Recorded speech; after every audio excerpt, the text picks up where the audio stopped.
know all three of them. Okay, then we move on to the different, the overview of the cell structure. We look at the plant cell, we look at the animal cell, and then we also look at the differences between the prokaryotes and eukaryotes. What are the examples of unicellular eukaryote? Yes, very good. Chlamydomonas. Chlamydomonas. Lagi? Amoeba. Yeah. Remember one Hydra. organism, multicellular, that scientists hypothesized that it evolved from Chlamydomonas? Anyone recall? Volvox. Yeah, very good. Okay. Okay, so I think we can move to the next lecture, which is on membrane. Okay. So when you look at this picture over here, I'm so sorry, I forgot to bring my laser pointer, but perhaps I could use this.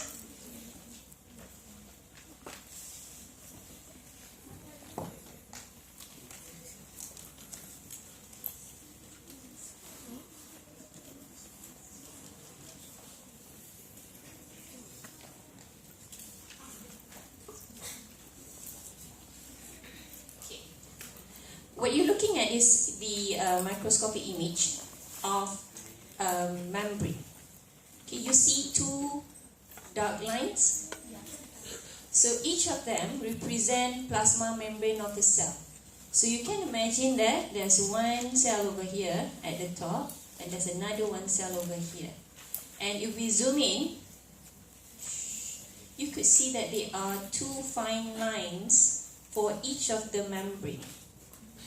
Right? Yes. Agree with me? Yes. Siapa tak nampak? Okay, there are actually two lines, one over here and another one over here. Okay, so what are those? Membrane, right? Okay. So based on this observation, we know that the lipid is made of two layers, bilayer, lipid bilayer. Okay. There are several membranes. So when we talk about membrane, it's not always plasma membrane. So you have to be very precise when you describe the membrane. Of course, we have general term, the characteristics are the same, but it depends on what type of membrane. There are plasma membrane. Where can we find the plasma membrane? The most outer layer of the cell. Except for plant cells, you see the cell wall first, then the plasma membrane inside. Okay, plasma membrane always in touch with the cytoplasm. Okay, cannot like cytoplasm, cell wall, membrane, no. Okay, that's not correct. So plasma membrane, the most outer layer for animal cells, for the certain eukaryotic. Okay, and then we have nuclear membrane. If you recall, on Monday, I showed you the nuclear structure when there are a lot of pores on the surface. So those are the membrane, not the nuclear. And then we have endoplasmic reticulum, not the structure itself. All these are what we call the organelles. Okay, I'm sure maybe you may not recall everything, but you recall most of them. And these organelles, they have their own membrane. Next, okay, we talk about the functions of the membrane. I told you on Monday, this course, not that we want you to be able to recognize those cell structure and organelles, but also know the function of each of them. So, in general, functions of membrane, boundaries, organization. I'll explain using this figure over here, much easier. Number one, membrane functions as boundary, and also to control the permeability and the barrier between the cell and also the extracellular environment. Okay, macam rumah lah, this lecture hall, right? So imagine that we are inside the cell. So the plasma membrane is to separate us from the outside environment so that we can learn without any disruption. Number two, organization and localization of functions. You can imagine cell is like a tiny city. Okay, in a city we have hospital, we have office, houses, right? And we need those compartments to be separated from each other. Cannot just mix everything. So we have the membrane to separate this. In some organelles, they have enzyme. And you can imagine if those enzymes lying around in the cell, it may disrupt certain proteins, digest certain materials, and you don't want that to happen. You want those items or materials to be in their specific location. Okay? So for this, you need to have the membrane as well. And third, transport processes. Later on, I'll introduce you about the transport processes. If you recall, the passive, active transport through the use of proteins. Okay, and then the membrane also important for signal detection. The lipid bilayer itself may not, allow signal detection, but those proteins located on the membrane. So later on, you will realize that membrane is just not made of lipid. There are other proteins that are located in between those lipid bilayer that gives the membrane its specific function. Okay, and of course, cell-to-cell communication. Okay, because cells, they don't have telephone, they tak ada WhatsApp and no Telegram, so they cannot tell, hey, hello, you need to do something. So it's the signals will go through those barrier. Yeah. Later on, I think maybe not during this lecture. I'll provide you a recorded lecture to learn about the specialized membrane. Okay. There are a few others, maybe not listed over here, but it's okay. Now let's take a look at the chemical composition. What are the membranes made of? Lipid, yeah, I introduced to you earlier.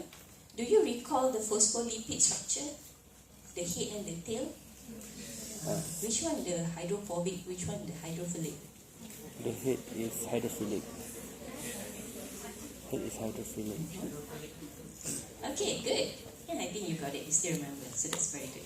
So lipid, there's a range, yeah, between 20 to 40%, and protein 25 to 75, and carbohydrates is just around 1%. It depends on what types of membrane that you're looking at. Okay. So like for example, plasma membrane about 50-50. 50% lipid, 50% protein. Yeah. And then in mitochondria, more proteins compared to the lipid. Why? Because you know that mitochondria is the powerhouse of the cell, right? I hope you still recall. Yeah. It needs to generate a lot of energy, ATP, and it must be carried out by those proteins located on the membrane of the mitochondria. Okay, depends on the function. It's like when you go to specific location in the city, you go to hospital, you see this kind of facilities, you go to the school, this kind of facilities, they will be tailored to the need of the organelle. Okay. Alright, classes of membrane lipids. I will just, highlight to you, yeah, but I will expect you to read on your own, yeah, the details. There are 3 classes: the phospholipids, the glycolipids. So when you hear the word glyco, it's related to the carbohydrate. Okay, so meaning that the lipid is attached to a carbohydrate group. I'll show you the picture later. And then sterols, yeah, cholesterol in animal cells, and cytosterol in plants. And you cannot find this class of lipid in the prokaryotic cells. Okay? Alright. Now we're going to look at the membrane ultrastructure. If you go to Spectrum, you'll notice that I put a lot of links, yeah, for the videos that I found on YouTube, yeah, which I think some of you may think that this looks like a kindergarten punya movie, but sometimes I feel those videos would be really helpful. Yeah. All right. It started around the year of 18,000, yeah, 1890s by Ernst Overton, where he looked at the dissolving power of the outer boundary. Okay. You may understand, you may not understand. Yeah? Outer boundary layer of the cell match that of the fatty acid. Please imagine, during this time, they don't know that the lipid is bilayer. Okay? Later on, not very soon after that, Dutch scientists Gotter and Grandel proposed that cellular membrane might contain a lipid bilayer by a study using red blood cell. Okay, so can anyone tell me what is unique about red blood cells other than it transport oxygen? The shape, okay. What about the component? No nucleus. No nucleus, that's right. And no other organelles. So meaning that if they observe any lipids, it should come from the plasma membrane and not from other organelles, not from the nucleus. So that's why using red blood cells is useful. So if you, how can I explain this easier? If you just imagine a ball, okay, and to make the ball I use a single plastic, and I cut the ball into smaller pieces and I arrange it on a flat surface, and I can measure the volume, right? Luas permukaan. Am I correct? Can I do that, right?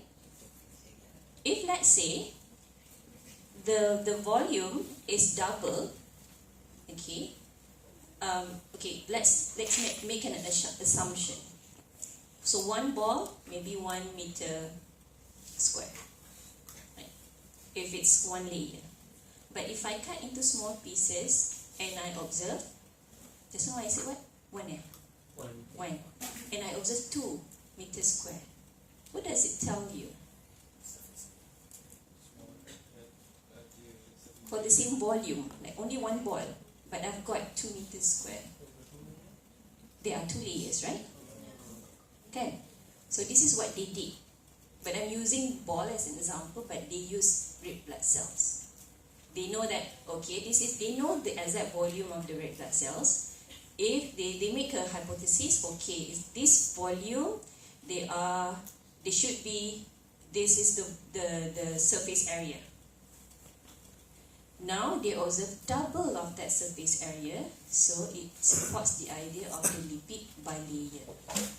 Okay, remember this time the quality of the microscope is not as good like what we see in the first slide. Remember the electron microscope image where we can see 2 layers, and then when we zoom in we see 2 lines for each of the membrane. Okay. And then later on, basically I'm telling you the history, how they've got to understand the membrane ultrastructure. How do you know that, oh, it's made like this is the structure, it is fluid, and so on and so forth. So, Davzin and Danieli proposed that plasma membrane was composed of lipid bilayer that was lined with a layer of globular proteins. If you look at this, just like sandwich, okay? This, the purple, I think purple, those purple sphere represents proteins, and this inside over here are the lipids. Okay, so they thought that, oh, it's like this. They make assumption. But yeah, in 1950s, they revised their proposal. Oh, they know that, oh, I think we proposed wrongly. Yeah, because they need to consider the selective permeability of the membrane. If there's protein layers on top of the phospholipid, then how can they explain simple diffusion? Okay, so they know that, okay, probably it's not. How can solutes diffuse through the membrane? And then they propose that, oh, well, maybe there's a protein pores. Okay, there's a pores in between those membrane, and then the pores is protected by the protein molecules. So it allows for selective permeability. Okay, they thought it was like that. But, okay, in 1972, Singer and Nicholson proposed the fluid mosaic model. Okay, this is probably the term that you've learned before. Okay, I'm sure you've heard this before, especially, I know in matriculation you've learned this. STPM, I think maybe yes. Can someone verify me? Good, I think, yeah, correct, betul eh? So, it is not very, how do you say, alien to you. This term is quite common. So, in this fluid mosaic model, they propose that the bilayer is present in a fluid state. Not like water where it flows through, not like that, yeah? I'll explain a bit later. And then the individual lipid molecule can move laterally within the plane of the membrane. And they are lipid penetrating proteins. I'll show you the figure. What does it mean by individual lipid molecule can move? Meaning that this one single phospholipid can wiggle and then move to the other side over here, and this fellow over here can wiggle and then move laterally, not up and down, but on the plane. Okay, they cannot change from this panel to this panel. No, it can change from here, pergi sini, this. You can imagine, right? Okay, and the third point, lipid penetrating proteins. So you see those big molecules over here, those are the proteins penetrating the membrane. They also mentioned that the mosaic of proteins discontinuously embedded in a fluid lipid bilayer, where there are two classes of membrane proteins, which are the integral and peripheral.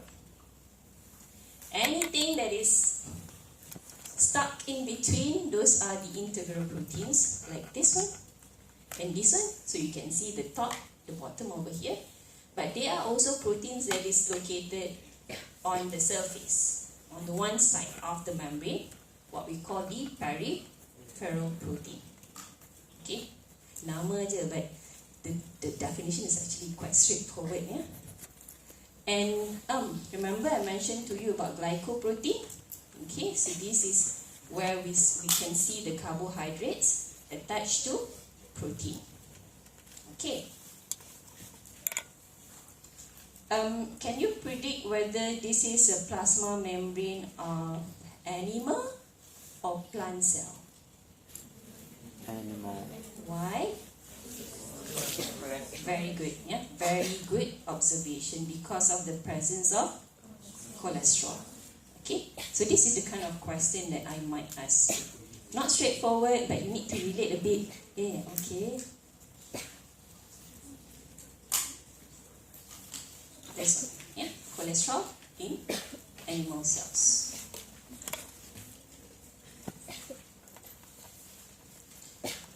This is just to describe about the fluid mosaic model that I explained to you. Yeah. This is just another figure, yeah, to describe about the model again. If you take this and then you look at the structure, the ultrastructure, you could see the hydrophobic region and also the hydrophilic region. Okay, and then you see that there's integral protein. So this protein is illustrated to you differently. Just now you see very big chunk like this, right? Okay. But if you unfold, yeah, if you look at the 3D structure of proteins, you may see that they are actually like a, because you know that proteins are synthesized in a form of peptide, long chain. And then for it to function, it needs to be folded. So this describes how they fold the protein. And it depends on the characters of those amino acids. Certain amino acids are actually hydrophobic. Certain amino acid hydrophilic. So those proteins that are usually located in the membrane, they have the hydrophilic domain. So those domains will be embedded. So that's why they can stay inside of the membrane. Okay? Let's say one day you work with proteins and then you analyze the sequence, or you know that this is serine, proline, whatever the name is, and if you look at the criteria, oh, okay, those are actually hydrophobic. you can predict the localization of those proteins. Yeah, so that's how the information is useful. Okay, this figure over here, again, to describe to you about the integral membrane protein, and this is the transmembrane domain or segment you see over here that I explained to you earlier. And I think this one is to show you the different integral and peripheral proteins. Yeah. And this one over here highlights the E phase and P phase. Okay. So this is the cytoplasm. Okay. So P phase, the protoplasmic, which is near to the cytoplasm one. The E phase, also called ectoplasmic, is the layer that facing the extracellular or the outside of the cell. Okay, this is just the naming of those region on the membrane. Alright, now let's take a look at the functions. So you know the structure, you know the composition. Now we learn about the function. So the function can either be structural or biochemical function. It depends on the proteins, yeah, that we're talking about. For the structural, I'm so sorry, the figure might be a little bit small to those sitting at the back. Okay. So you just imagine this is a piece of membrane and there are a lot of proteins underneath, okay, supporting the structure of the membrane. Number one, spectrin, and then encheirin. I don't expect you to draw this, don't worry. I just want you to remember these are the two proteins involved in the structural support of the plasma membrane. I might ask you, spectrin is a protein involved with the structural support of the plasma membrane. True, false? True. Or spectrin and encheirins are the two proteins involved in the biochemical function of plasma membrane. True, false? Okay, good. Okay, now we talk about the biochemical functions. Okay, so biochemical function includes the enzyme, the electron transport, the solute transport receptor, the communication, yeah, I briefly explained to you earlier about communication, secretion and uptake, and also the detection of light for the cells of our eyes. Okay? The first one, enzyme function. Glucose phosphatase in ER. ER stands for endoplasmic reticulum. Electron transport, for example, the cytochromes in the mitochondria and also in chloroplast, and also solute transport proteins. There are three types of transport proteins: the carrier proteins, channel proteins, and also ATPases. Okay. Okay, I don't think I will need to explain about this. Basically, all of the proteins located on the chloroplast. So other than the three that we looked at earlier, receptors for the recognition of hormones, intercellular communication, okay, for example, connexons and desmotubules. Okay, so these two structures we will learn in greater details in the next few lectures. We also look at the secretion and uptake by exo and endocytosis. Probably you have heard about this before, and the detection of light. So this is a figure that shows the cell in our retina. Again, don't panic. I don't expect you to remember all of these proteins: transducin, retinal isomerization, rhodopsin. No, don't worry, I won't ask you. I just want to show you that there are a lot of proteins on the membrane that allow it to have a specific function. Like for example, this one, there's a cell. This is this cell, yeah, in our retina. There's one protein over here, rhodopsin, that perceives the light. You know that when we see something, it's not that our eye telling what we're seeing, it's our brain interpreting, right? So whatever you see here from your retina, it will be transferred, yeah, it will process, and you can understand what you're seeing. So basically, the light, the signals will be transferred, and it will lead to to a series of biochemical changes with the proteins involved, where it finally cause a reduced hyperpolarization, okay, between the extracellular with the internal of the cell, which then cause the signals to be perceived by our brain. Yeah? To tell you the whole story, the signaling is very complex. We're not going to focus on that. I just want to highlight there are a lot of proteins, and those proteins give specific function. Okay? Alright. Now we look at membrane transport. If you recall, I'm sure you learn and you remember simple diffusion. What molecules can be transferred by simple diffusion? If I don't want to give you the answer. Lipid soluble substance. Lipid soluble Carbon substance. dioxide. Good. What else? Water. Water. Cholesterol. Apa? Oxygen. Right? Okay. There's also ethanol Vitamin. and also lipid soluble substances that can pass through the membrane through simple diffusion. Okay, and water through osmosis. There are also facilitated diffusion, in which it requires protein to be involved. And these two are the passive transport. Only when it involves ATP energy, then we call it active transfer. Okay.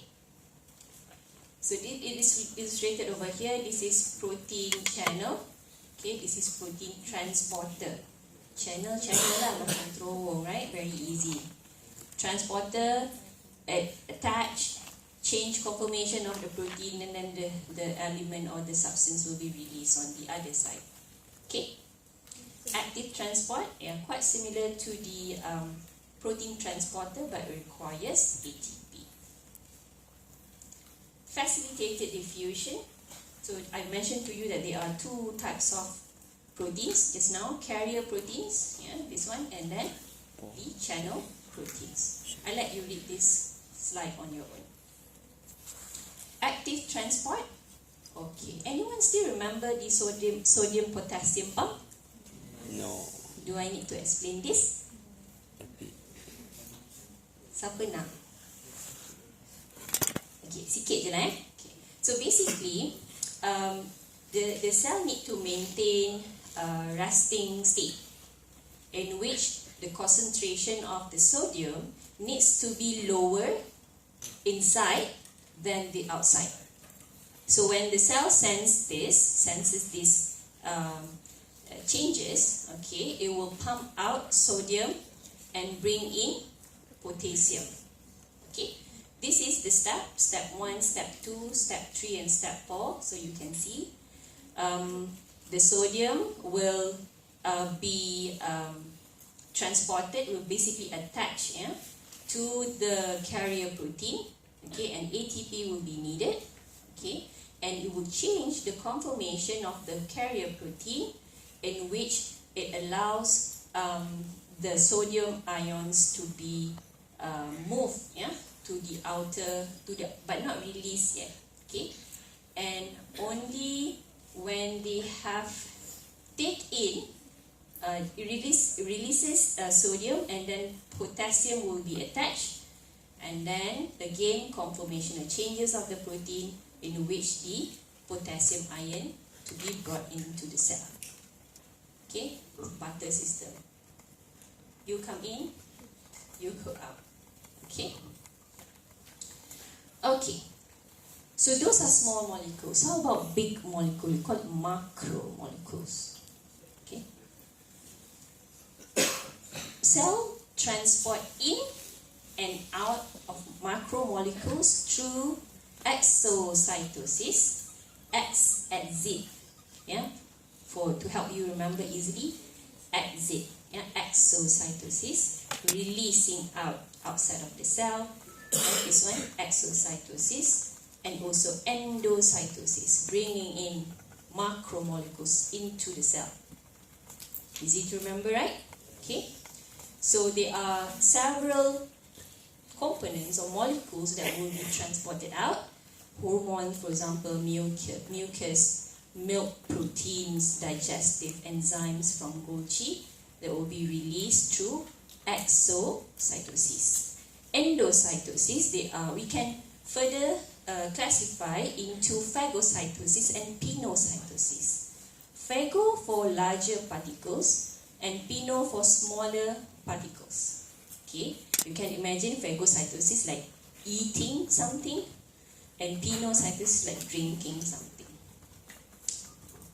And for pinocytosis, you can further characterize into clathrin dependent and clathrin independent. I'll show you the figure to describe. This is the process of endocytosis.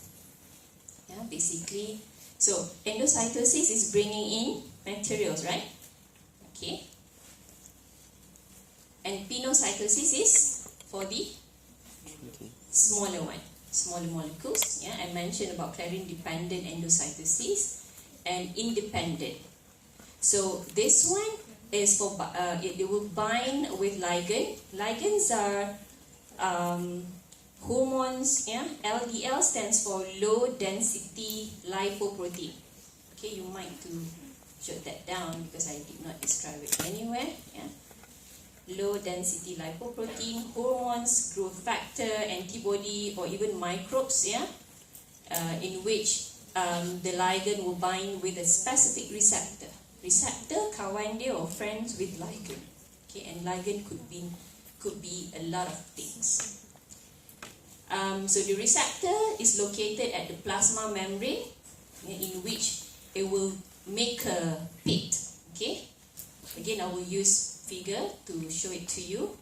And the second type of pinocytosis is the clathrin independent endocytosis. So this is without this protein over here called clathrin, in which it involves the internalization, taking in fluid, which is important to control the cell surface. Okay, so macam kita lah, to control our size we diet, right? So, or we eat more. If some people may be too skinny, dia makanlah banyak sikit. Okay, so this is endocytosis, clathrin dependent endocytosis or pinocytosis, and this one, looking at this first. Okay, so the T structure over here, yeah, you see T. Those are the clathrin, the protein that I mentioned to you. Okay, it is located on the membrane, but it's inside of the cell, not outside. So let's see the example of ligand, LDL, hormones, or whatever that you want to take in. Okay, the ligand will bind to the receptor. Okay, and then it will lead to demigration, where it will slowly form a pit. Okay, coated pit over here like this. Okay, and then the third step is invagination. It's like the pinching from the inside of the cell. Okay, so you could see that slowly they're making a sphere, and those clathrin is surrounding the sphere. Remember, the ligands are still at the outside of the cell. And then the fourth step is vesicle formation. So vesicle is like a tiny cargo compartment. Okay. This is what you want to carry, those small things, the circle one. Those are the cargo that you want to carry, and it will form vesicle. Okay, this is what we call coated vesicle. And what happened next is, okay, it will the clathrin will be released back and recycled to be used again. They are smart. They don't need to produce everything again and again. This will be recycled, but the vesicle will remain. Will still remain at this time, and then it either fuse with the existing vacuole or vesicles, in which it will be further processed. So several vesicles formed by this pinocytosis can merge inside of the cell. Okay. And this is phagocytosis. This is actually for bigger molecules. Just now, right? Phagocytosis. The taking in of larger particles or microbes engulfed by pseudopods. So let's see the pseudopods. Okay. So just imagine there's a bacterium.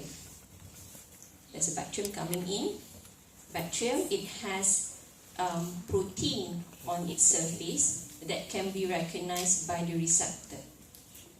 We can assume this is like a ligand, just like the previous image. Okay. So once the protein binds to the receptor from the bacterium, it will make a pseudopod. In science, usually anything that is called pseudo is fake or not real, or you get what I mean. Okay, pseudopod, and then it will basically taking in the microbe into the cell. Okay, and it will fuse with the vesicle carrying enzyme. This enzyme originates from Golgi complex, and then the bacterium will be broken down by the enzyme hydrolase. So they are smart. Okay, before this bacterium attack me, I'll eat it first. Okay. Alright. So are you with me so far? Yes. Okay. Let me see how. What time is it now?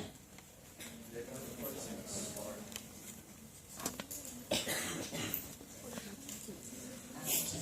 5 more minutes. Okay. So the next lecture would be on membrane specialization.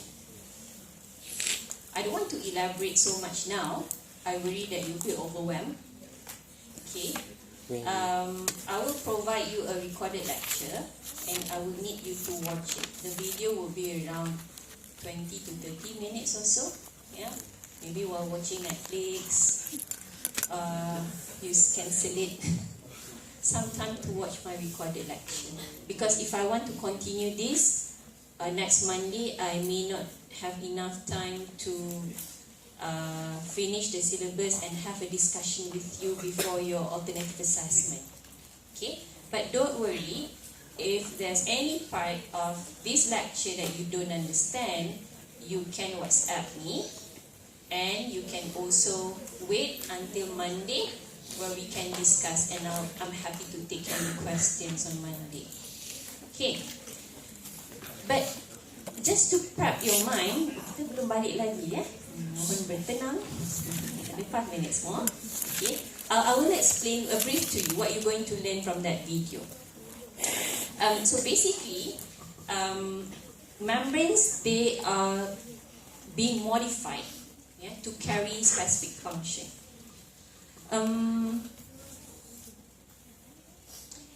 Do you know our digestive system, the small intestine? If you dissect, maybe not human one lah. You see microvillus? Yes. Why our internal small intestine is made in that structure? Increase surface area. To increase or maximize the surface area per volume. Absorption, right, of the nutrient. Okay. If the surface of our intestine is flat, what do you think might happen? Indigestion. Slower. Okay. You eat in the morning until evening, maybe you're still digesting the food. Okay. So you can imagine that. So that structure is what we call the modification of membrane. Okay, and in other words, membrane specialization.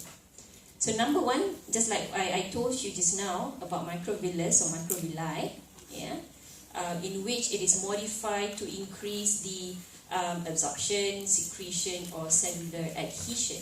Okay, so cells sometimes they have to attach to each other for it to function, so it requires this structure. There's also infoldings, Infolding is actually opposite of microvillus. Microvillus is outfolding. It is folded and facing outside. Infolding is you fold it by this inside. Okay? And number 3, cell junctions. There are 3 types of cell junctions: adhesive junction, tight junction, and gap junction. Well, this is where a lot of students got confused. Okay? Because there's a lot of junction. There's no traffic light, traffic light junction. So they have different function and they are structurally different. So you need to pay attention. If I were you, I like to make my own mind map. Okay, maybe draw a bit, then I will remember better. So I suggest you would do that as well. Or make a table, what are the differences between adhesive, tight junction, and also gap junction. Okay, I think somewhere I have that table as well, but yeah, for example this one, yeah, functional classification of the cell junction. So can you help me by watching that video by Monday? Yes. Promise, yeah? Okay. And have you joined our WhatsApp group? No? Some yes, some no. Okay, how many of you couldn't record your attendance today? Raise your hand.